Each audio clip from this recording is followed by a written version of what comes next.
Okay, Member Kirby, we are now, Chairperson Kirby, we are now recording. So if you'd like to start the meeting. Okay, let's go ahead and start the meeting.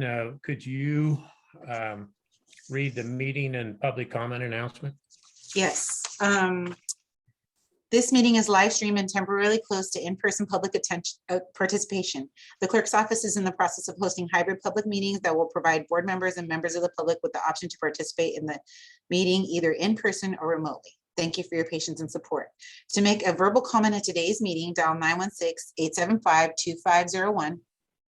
To provide your contact information when the chair opens public comment for a specific agenda item or off agenda matter, callers will be contacted by phone and transferred into the meeting to make their public comment. Written comments are always accepted. Send your email comment to boardclerk@saccounty.net. Your comment will be routed to the board and filed in the record. And that concludes the public comment statement. Thank you. Could you read item 1? Chairperson Kirby, I do need to establish a quorum. So Okay, I thought you said let me we take had- roll. I'm sorry. Okay, sorry. Okay, we didn't do it on the recording, so we need to officially take roll. Member Shattuck, Here. Member Wackman, Member Worth, Here. Member Inman, Here. Member Goulart, Here. Member Hoffman, and Member Kirby. Here. And you have a quorum. Okay, thank you. We do have someone who's joined with a phone on the attendee side. I'm sorry, let me just check to see who, if that's one of the members. Hi, this is John Hopkins, environmental alternate. Okay, thank you, Mr. Hopkins. And I have been trying to send written comment, but which you may or may not get in time. Okay, thank you. Okay, Chairperson Kirby, if it's okay to proceed, I'll call item number 1 into the record. Yes, please. Item number 1 is adoption of the annual 2022-23 meeting calendar of the South Sacramento Conservation Habitat Conservation Plan Implementation Review Committee. And I assume people have seen the document that Alma's talking about, which would be the calendar for this next calendar year. Yes. And if I can, this is Kim, I just make a really brief comment. So we're having this meeting the end of January, and this calendar is set up for every other month. But since I'm having both a JPA board meeting and this meeting in January, I'm recommending that the IRC meet again in February, and I do have 2 items lined up for that meeting. And then after that, it would be every other month. So I just wanted to note why that was set up that way. Okay. And I assume we need to vote to approve the meeting agenda, the meeting calendar? Or Yes, not? sir. Okay. Could we have a motion to approve the meeting calendar? Move to approve, Worth. And a second, please, Second. Shattuck. from Brad. Or- Thank you. Thank you. Okay. So I have a first by Member Worth and a second by Member Shattuck. Member Shattuck, Aye. Member Wackman, Member Worth. Aye. Member Inman, Aye. Member Goulart, Aye. Member Hoffman, and Member Kirby. Aye. Thank you. And the motion carries with those members present. Okay, thank you. Item number 2 is election of the chairperson and vice chairperson of the South Sacramento Habitat Conservation Plan Implementation Review Committee. Okay, I guess the floor is open for nominations, if that's what we need to do. You can also vote to keep the current chairperson and vice chairperson, but it's up to the Well, board's decision. It's up to the group. Yes. Any comments from anyone? I vote to keep it the same if both are willing to remain in their positions. if there's no actual other nominations, would you like to make that a motion, Joelle? I believe Member Worth has his hand up. Oh, okay. Go ahead. Thank you for recognizing me. I was reviewing this item and it said that the vice chair would be the chair the following year. I'm not sure how much I will be in the country on the following year, 2023. So I have no problem being the vice chair for this year, but I don't necessarily know that I could commit to being the chair for 2023. Okay.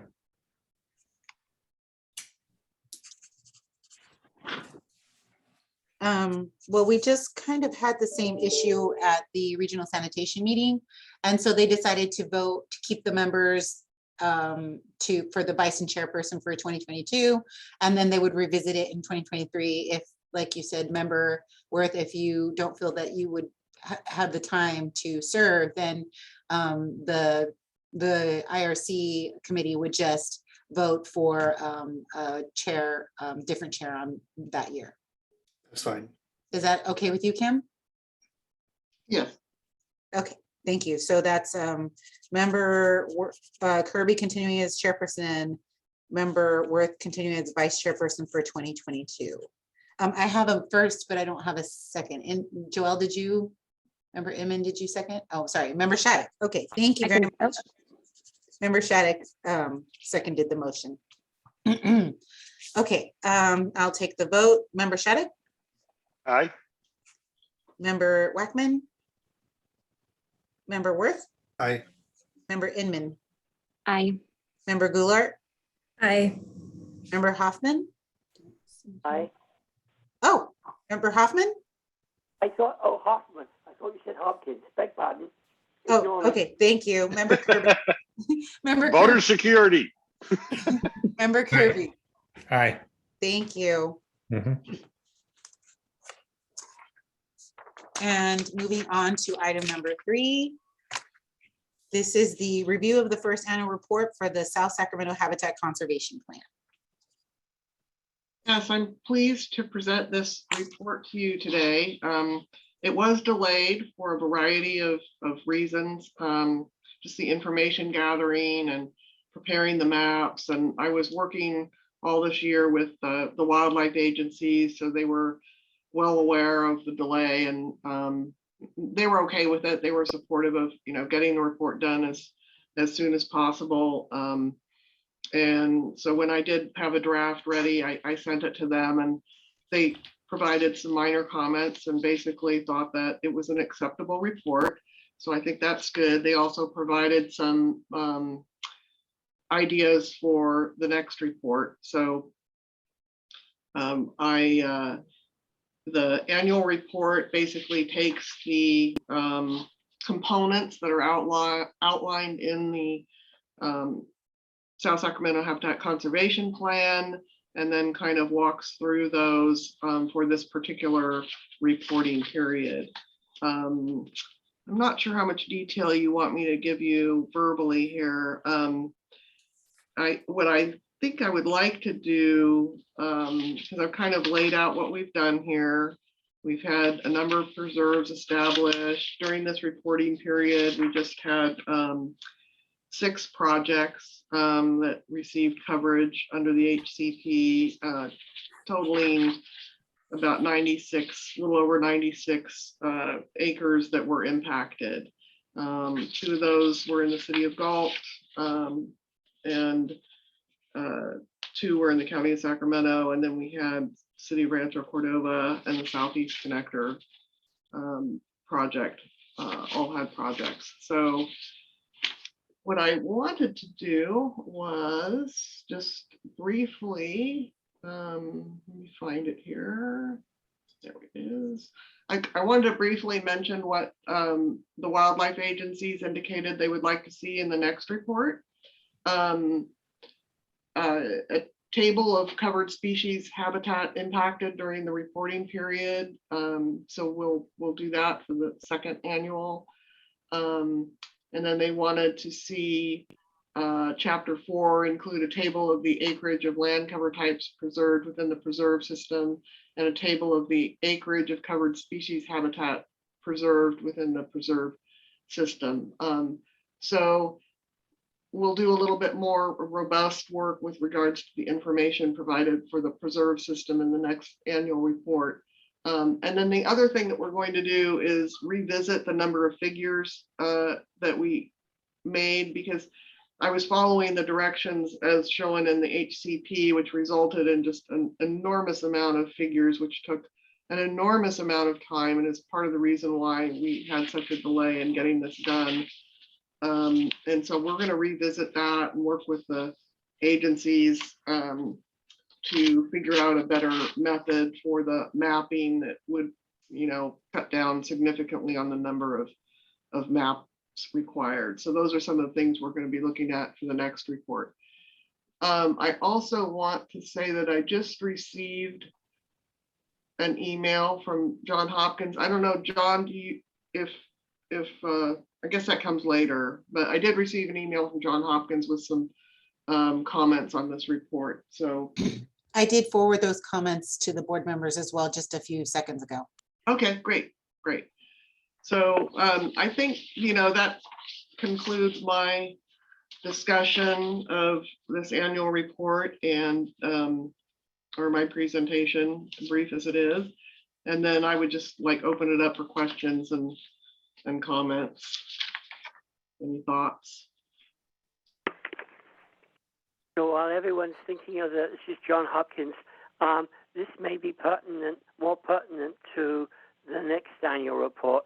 But there's a variety of monitoring requirements in the HCP document, and you mentioned a couple that these wildlife agencies want to see in the next annual report. One of the monitoring requirements was indirect impacts of covered activities on vernal pools and some other land cover types, and I didn't see it there. A second one was, I don't know that it's in the plan, but while we were preparing the plan and having meetings, usually at Fish and Wildlife Service offices, there was a lot of talk about keeping track of the cover types available within the different PPUs. The reason this is important is that the supply of land in these PPUs that we need for conservation of some land cover types is limited, and it is being lost from time to time by conversion of valley grasslands or vernal pools to vineyards, or orchards, or other ag and other deep ripping of vernal pools. And we could be in real trouble down the road, so we need to track what's there. I don't know if the County Ag Commission can provide the necessary information, but it would be really great if we had that. And then any other effectiveness monitoring requirements that are in the annual, it says in the annual report, I meant in the HCP. The other comment was the HCP includes Appendix J, which is additional voluntary conservation over and above mitigation. And it's essential we don't forget this item. I'm pretty sure there was no conservation through Appendix J in this reporting period. But I just wanted to stress, as we had meetings preparing the plan, the U.S. Army Corps of Engineers stated that Appendix J made the Corps more comfortable with issuing a Section 404 Clean Water Act permits. So it really helped them issue those permits. And also, the California Department of Fish and Wildlife was very enthusiastic about Appendix J and helped in its development. So in order to keep this on our radar, please include that in future annual reports.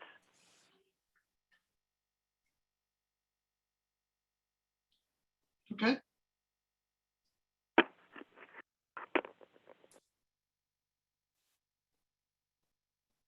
I've got my hand raised as well. Go ahead, Sean. I wanted to expand a little bit on John's comment about tracking the available inventory. When the plan was being prepared, Paul Jones, who was then with the EPA, federal EPA, he was suggesting that we use the yearly or bi-yearly DWR flyovers when they do the inventory assessments for wetlands for the state, and get that data and use that to see where our cover type situations were. I'm wondering if we've done that. Are we going to do that? And if so, when that would be reported? We have not done that. That hasn't been brought up. I think that we would, I think we would need some assistance in doing that. I think, I'm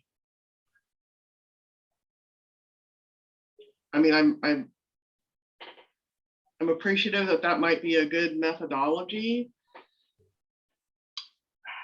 I'm concerned about the amount of staff time that would go into trying to do that and the expertise that might be required. So maybe, we can talk about that and how we could, make that happen. I'm not opposed to that. I think keeping track of the inventory probably needs more discussion in terms of how that could occur, because we don't really get, and maybe the County Ag Commission has that, has some data that would help, but we don't necessarily have records when these agricultural operations are done. They may not require any permits. They might just, they might be under the radar. So I guess that's probably why there was talk about using these flyovers. So I think this is kind of it's definitely an important task. I understand that completely, but I also think we need to figure out a strategy and methodology where we could do that. And also given the limited staff resources we have.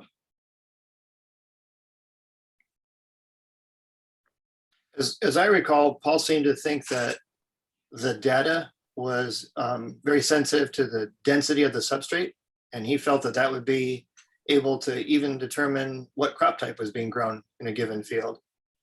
So maybe we need to look. That might well be, yeah. Maybe we need to look into what type of program we would need to set that up on semi-autopilot, monitoring that data. Yeah. If the data is being collected, it's just a matter of us taking a look at the different cover types in our region. Maybe that can be done with a program as opposed to an individual.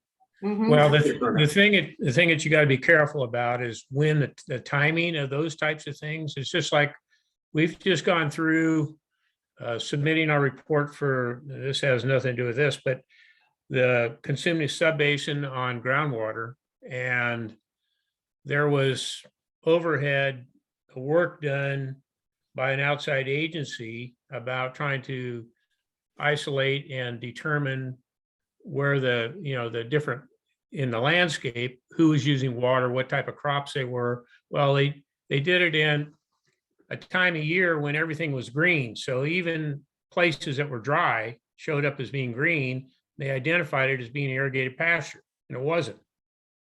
So you got to be careful about, things that are just put into play, unless there's some real definition of what you're trying to achieve out of it.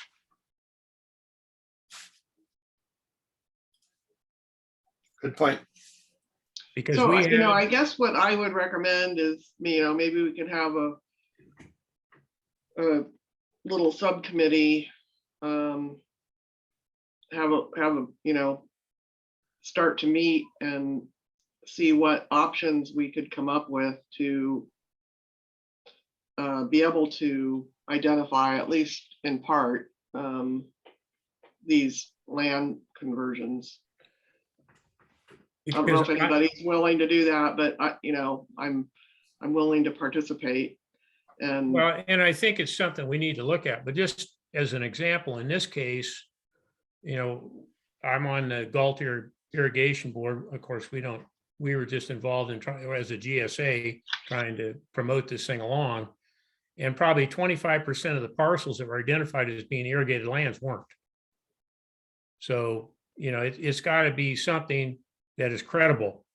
Right. If you're going to do something like that, not just a broad-based thing. Well, this is what we think it ought to be, and then all of a sudden it becomes the lay of the land.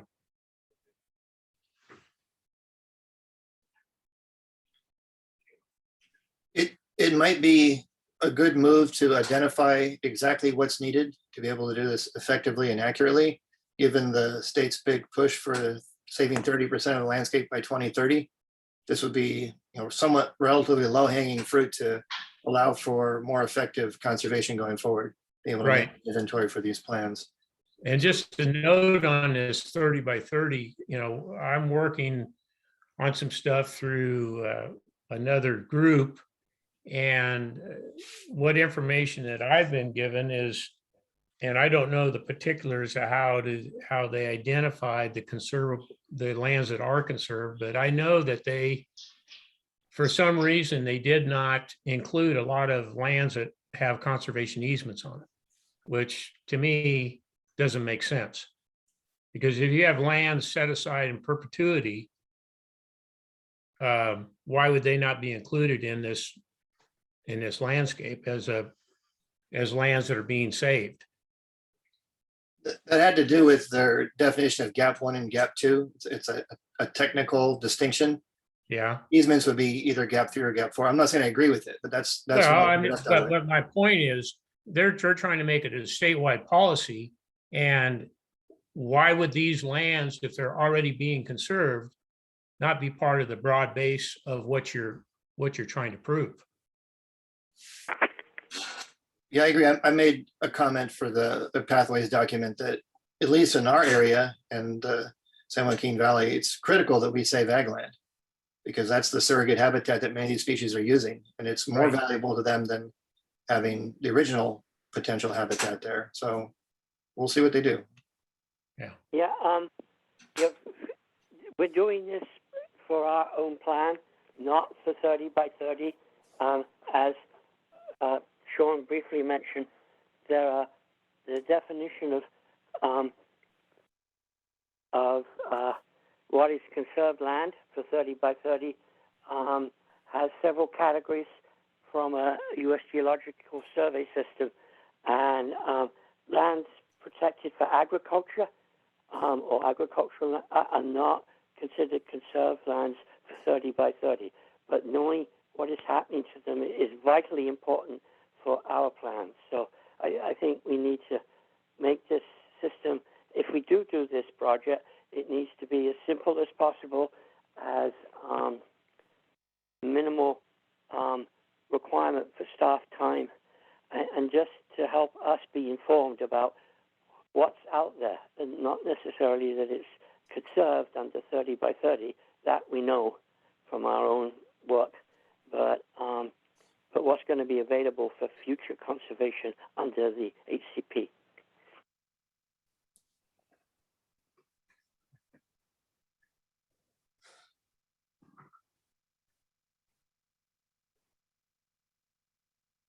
Any other comments? I would move that we approve the first annual report, recommend to the full board to accept the first annual report. Is there a second? This is Member Inman. I will second. Thank you. Alma, can we have the roll call, please? Yes. Had a difficulty unmuting myself. Member Shattuck. Member Shattuck. Aye. Member Worth. Aye. Member Inman. Aye. Member Goulart. Aye. And Member Kirby. Aye. And the motion carries with those members present. And I would be very interested, Kim, in participating in whatever subcommittee wanted to take a look at how we could do our inventory management. Okay, that'd be great. Does anybody else have an interest in that? Yeah, Kim, I'd like to be part of that if that's possible. That would be great, Pat.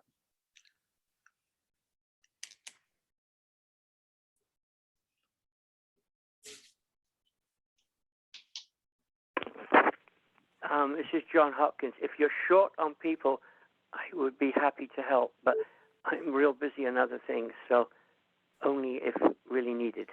Well, I think, we can get started with with Pat and Sean and maybe try to come up with some ideas about how to approach it. I mean, that's fine with me. I'm gonna need, very brutally honest, I'll need help coming up with a strategy for this because I really don't know how we learn about when these lands are converted. I think that's the biggest challenge. And I need to know a lot more about the flyovers and, Sean, I know you're familiar with that. So I think that's why I'm kind of reaching out and saying, I'm gonna need some help with figuring out a methodology to do this.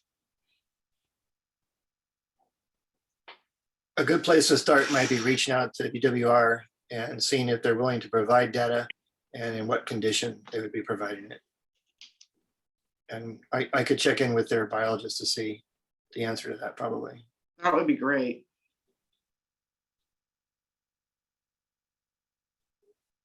Okay. Moving on to item number 4. Is that okay, Chairperson Kirby? Yes. Okay, so members, comments from the members is item number 4.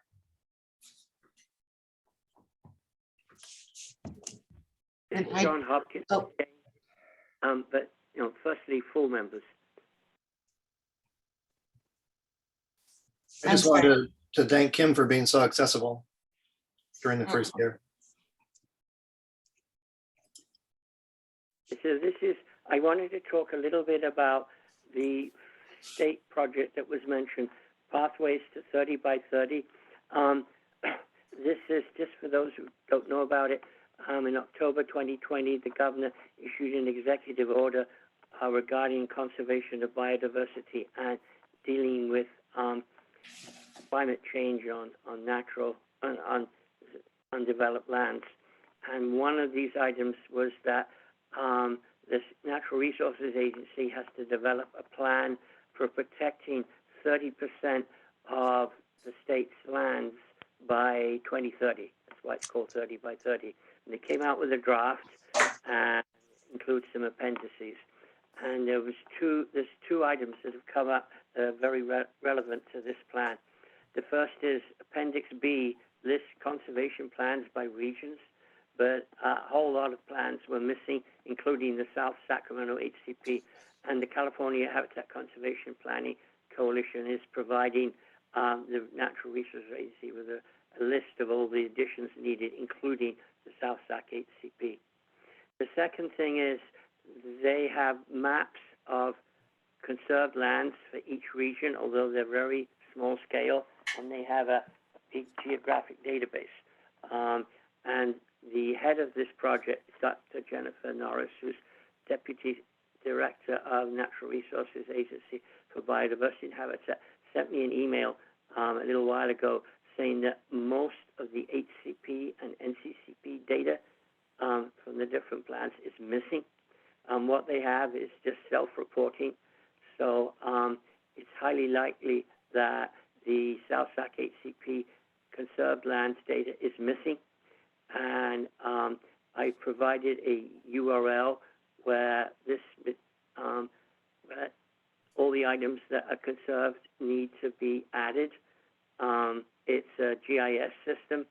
I'm concerned that this is probably another issue of your staff time, Kim, but we do need to get it in somehow.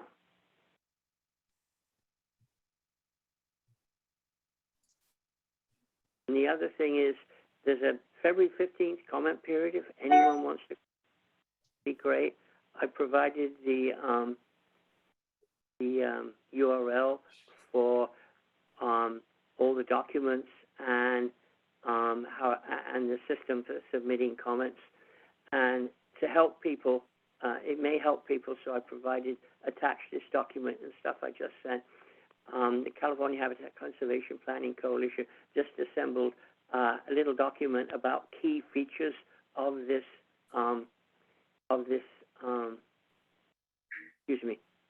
Pathways to 30 by 30 from the point of view of HCPs and NCCPs, not from other viewpoints. And so people who want to look into it may find that document helpful.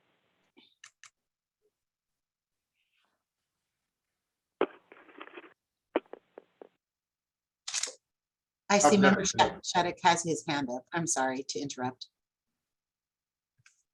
Yes, did I miss the opportunity for IRC member comments? I hope not. No, No, we're on the item right we're now. on it right now, John. All right, perfect. I thought we were still on it. I just wanted to make sure. I have a couple if this is the time. Things to discuss anyway. One is,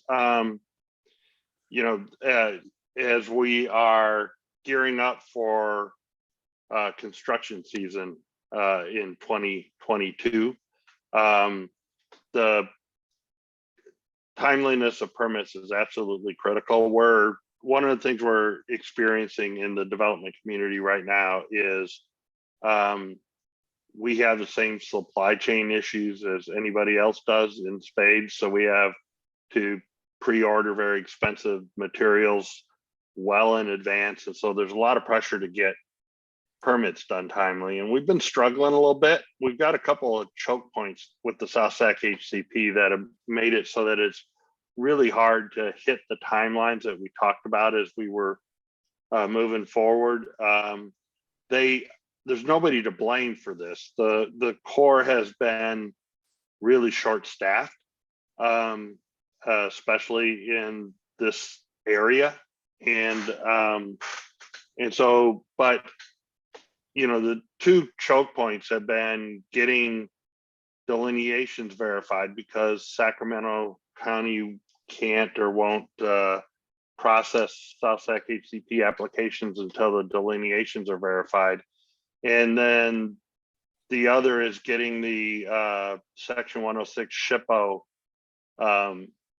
letters, consultation letters out, because the process can't start until those letters go out. And the backlog has been just absolutely huge. So we've got a lot. The good news from a financial standpoint, we've got a lot of construction planning to go this spring, but these permits really need to be able to move along on the kind of timeline we've talked about. It's especially been concerning to me that the letters of permission process, which was supposed to be super quick and really just kind of a status check, and I think is, we were targeting 60 days for those, and there's been a real backlog. The good news is the Corps is recognize the backlog problem and obviously understands their staffing problem and has been moving to correct it, and they've got people on board now. So they just added several folks that it should really help to address it. But I was wondering, Kim, I don't know if the I don't know what they call it. Once upon a time, we used to call it the aquatic permitting interagency group or something like that, is still getting together on a regular basis. It just seems like coordination issues might help as well. So that people know what's coming and understand backlog problems and can talk a little bit about how best to address them. But the good news is the Corps is moving to address it. The bad news is we're kind of behind the 8 ball here. We've got a lot to get done in a very short period of time in terms of the backlog of permits that are coming up. And, the development community really has been banking on timeliness of getting this permitting. People who have, based on the time frames and stuff that we had talked about, thought they had submitted in plenty of time, have their projects in jeopardy,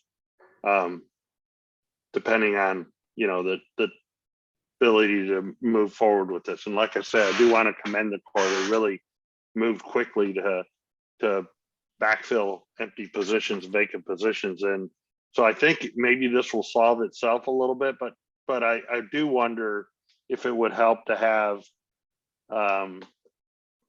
get that group back together to coordinate and so that people know what's going on across the board.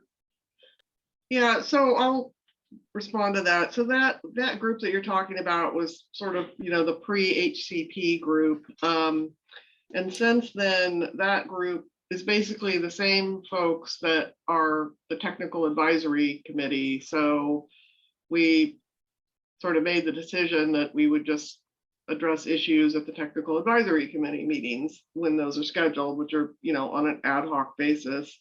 And I have no problem with bringing it up. Permitting for the, specific projects is handled by the permittees. So I think that's important to note. So I don't really get too involved in that.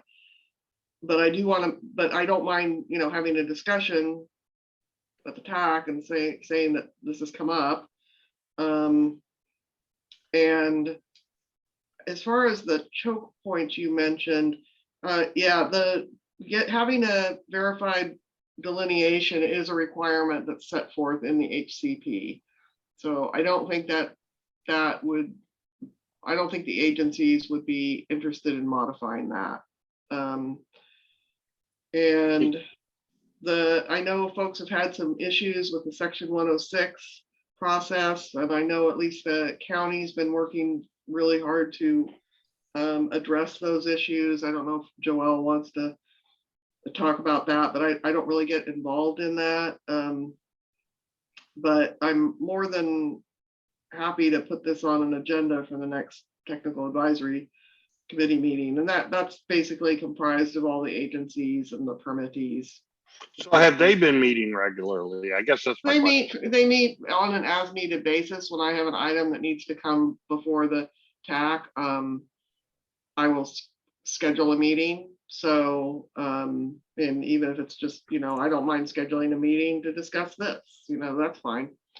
Sometimes it's been difficult to get the TAC meetings scheduled. But I think they met fairly recently. So, Okay. Yeah. It's been, the reason I ask is it's been suggested to me that might be helpful. And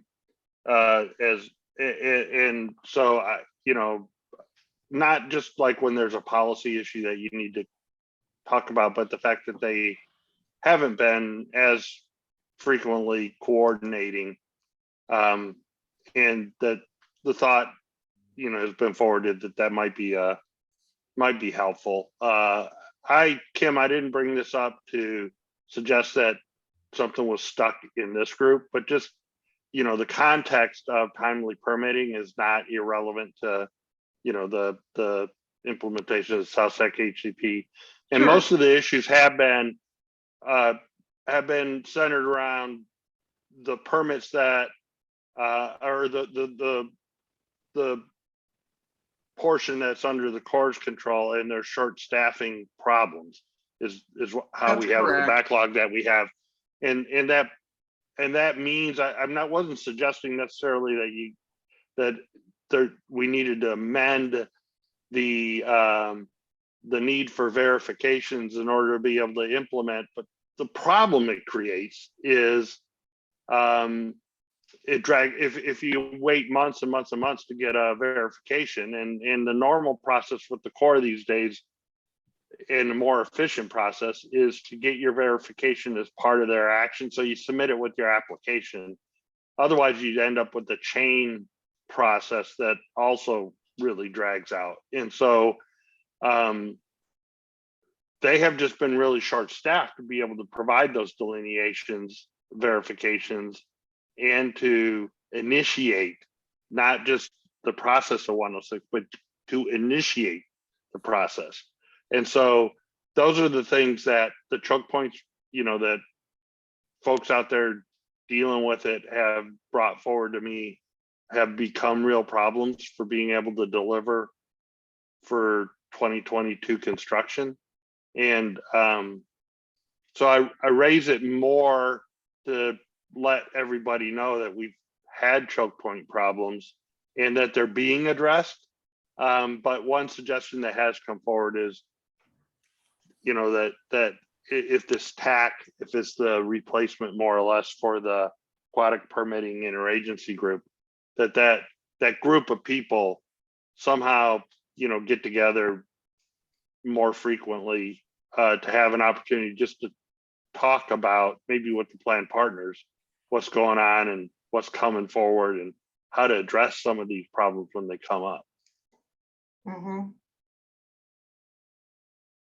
That's my suggestion. It's just, I'm not aiming this at anybody here, and I'm not really aiming it at anybody because the Corps was aware of it.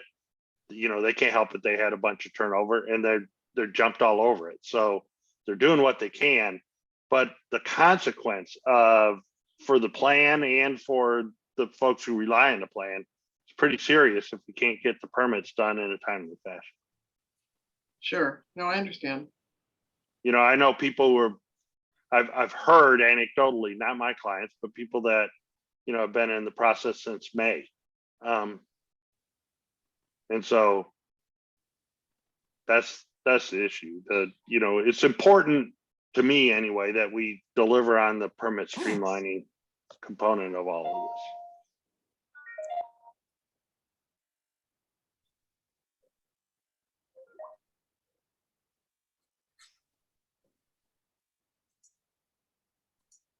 And I'm glad that everybody's trying to. So That's a good I mean, it's thing, been, right? well, and you know, in all fairness, it's been the weirdest of weird times, right? And you know, and the great resignation is affecting the agencies as well. It is. It definitely is. And this is Krista. I just want to remind you that obviously if this is something that needs to be agendized and needs a full discussion at a later meeting, we can do that. But we've probably gone about as far as we can go here on an off agenda comments. Thanks, Krista. Good enough, and I'm not asking for any action. No, I knew you weren't. Right. Thank you.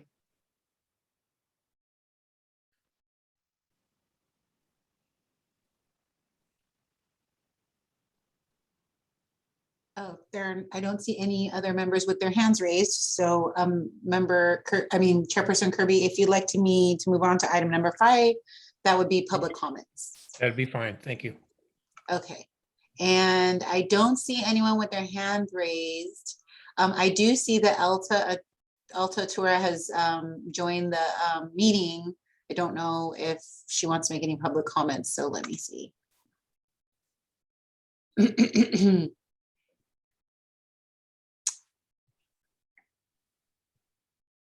No comments. Sorry, my audio's been cutting out a lot for some reason. That's okay. I just wanted to check to make sure. We do not have any other public comments. Sorry. We do not have any other public comments, written or verbal. Okay, thank you, Alma. So seeing none, unless there's any other subject matter members want to bring up, I guess we could ask for a motion to adjourn.